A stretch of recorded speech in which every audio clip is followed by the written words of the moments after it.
జై శ్రీరామ్. ఈసారి శ్రీరామనవమికి ఇంట్లో సీతారాముల ముగ్గుని వేస్తున్నాము. నాన్నని రాముని కథ చెప్పమని అడిగాను. ఇప్పుడు తను కథ ప్రారంభించారు. ఒకసారి బ్రహ్మమానస పుత్రులైన సనక సనందాది మహర్షులు శ్రీ మహావిష్ణువు దర్శనానికి వైకుంఠానికి వెళ్ళినప్పుడు ద్వారపాలకులైన జయ విజయులు అడ్డగిస్తారు. కోపోద్రిక్తులైన మహర్షులు జయ విజయులను రాక్షసులుగా జన్మించమని శపిస్తారు. శాప విమోచనానికై రాక్షసులు జయ విజయులు శ్రీ మహావిష్ణువును ప్రార్థిస్తారు. శ్రీ మహావిష్ణువు, మీరు 3 జన్మలలో రాక్షసులుగా జన్మిస్తారు. మిమ్ములను నేను సంహరించి మరలా మీకు వైకుంఠ ప్రవేశం కల్పిస్తానని వరం ప్రసాదిస్తాడు. మొదటి జన్మలో హిరణ్యకశిపులుగా జన్మిస్తారు. మహావిష్ణువు వారిద్దరిని వరాహ నరసింహావతారాలో దాల్చి సంహరిస్తాడు. త్రేతాయుగంలో జయ విజయులు రావణ కుంభకర్ణులుగా జన్మిస్తారు. బ్రహ్మవరం చేత అశేషమైన బలసంపన్నులవుతారు.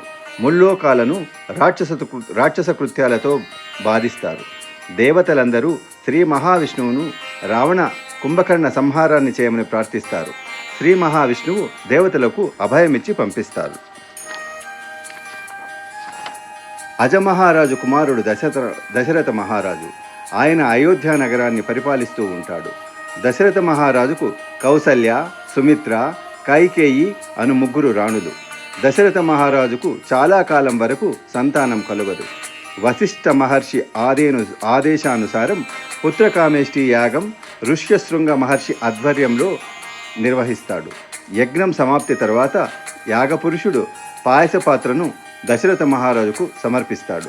పాయసాన్ని 2 భాగాలుగా విభజించి కౌసల్య, కైకేయులకు ఇస్తాడు. వారిద్దరూ తలా ఒక భాగం సుమిత్రకు ఇస్తారు. కౌసల్య, సుమిత్ర, కైకేయి గర్భవతులవుతారు. నవమాసములు నిండిన తరువాత చైత్రమాసంలో శుక్లపక్ష నవమి పునర్వసు నక్షత్రంలో రామ, లక్ష్మణ, భరత, శత్రుఘ్నులు జన్మిస్తారు.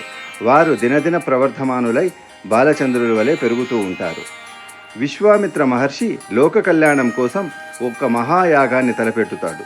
కానీ యజ్ఞాన్ని రాక్షసులు విఘాతం కలిగిస్తూ ఉంటారు. విశ్వామిత్ర మహర్షి దశరథ మహారాజును దర్శించి యాగ సంరక్షణార్థం రామలక్ష్మణులను పంపించమని అడుగుతాడు.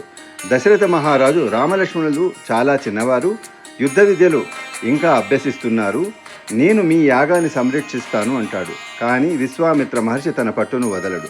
అప్పుడు వశిష్ఠ మహర్షి దశరథ మహారాజును సముదాయించి రామలక్ష్మణులను విశ్వామిత్ర మహర్షి వెంట పంపుతాడు. విశ్వామిత్ర మహర్షి రామలక్ష్మణులను వెంట పెట్టుకుని అరణ్యంలో ప్రయాణిస్తూ ఉన్నప్పుడు తాటకి అనే రాక్షసి అడ్డగిస్తుంది. విశ్వామిత్ర మహర్షి ఆదేశానుసారం రాముడు తాటకిని సంహరిస్తాడు. విశ్వామిత్ర మహర్షి రామలక్ష్మణులకు ఆకలి, దప్పిక కలుగకుండా బల, అతిబల అనే మంత్రాలను ఉపదేశిస్తాడు. విశ్వామిత్ర మహర్షి తన తపోబలం వల్ల సంపాదించుకున్న అనేకములైన అస్త్రములను రామునికి ఉపదేశిస్తాడు. రామలక్ష్మణులు విశ్వామిత్ర మహర్షి యాగాన్ని మారీచ, సుబాహు అనే రాక్షసుల నుండి రక్షించి యజ్ఞ పరిసమాప్తి కావిస్తారు. తరువాత విశ్వామిత్ర మహర్షి రామలక్ష్మణులిద్దరినీ తన వెంట తీసుకుని మిథిలా నగరానికి ప్రయాణం అవుతాడు.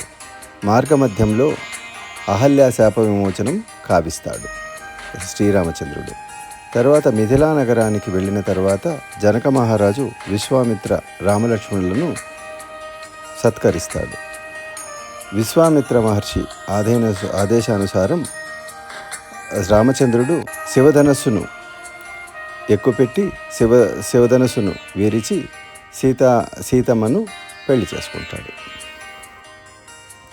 ఈ కథలో డాడీ చెప్పినట్టే అహల్య శాప విమోచనము, తర్వాత సీతా స్వయంవరము, సీతారాముల కళ్యాణం వీడియోస్ మా ఛానల్లో ఆల్రెడీ అప్లోడ్ చేశాను. ఆ లింక్స్ డిస్క్రిప్షన్లో ఇస్తాను. ఇంట్రెస్ట్ ఉన్న వాళ్ళు వెళ్ళి ఆ వీడియోస్ చూడొచ్చు. అలాగే మీకు మా వీడియోస్ నచ్చినట్టయితే please like, share and subscribe to our channel. Thank you. అందరికీ శ్రీరామనవమి శుభాకాంక్షలు. నీలంబు నీమేను స్ఫటికంబు హృదయంబు భక్తులకు నీవు పట్టుగొమ్మ, నిన్ను వర్ణింపగాలేరు నీరజాసనులైన రక్షింపగా రావ రామప్రభో. రామాయ రామభద్రాయ రామచంద్రాయ వేదసే రఘునాథాయ నాథాయ సీతాయ పతయే నమః. రామం రామానుజం సీతాం భరతం భరతానుజం సుగ్రీవం వాయుసూనం చ ప్రణమామి పునః పునః. జై శ్రీరామ్.